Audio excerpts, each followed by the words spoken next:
Beginilah keadaan Sungai Kelang di Puchong sekitar jam 10.15 pagi tadi. Kelihatan arusnya air hampir melepasi jalan utama. Cuaca di sekitar Kampung Tengah masih mendung selepas hujan tidak berhenti sejak malam semalam. Tinjauan Sinar Plus pada waktu sama mendapati paras air sungai semakin membimbangkan. Di seberang sana itulah Kampung Tengah, sebuah kampung yang kini mula dilanda resah. Penduduk yang terjejas dilihat mula mengambil langkah berjaga-jaga. Ada yang mengalihkan kenderaan ke tempat lebih tinggi, ada juga yang sudah meninggalkan kediaman demi keselamatan. Lebih menyayat hati, hujan ini hadir tidak lama selepas insiden kebakaran akibat paip bocor di kawasan berhampiran Putra Heights.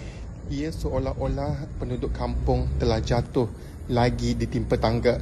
Sama-sama kita titipkan doa agar semua yang terjejas diberi kekuatan dan dilindungi daripada sebarang musibah.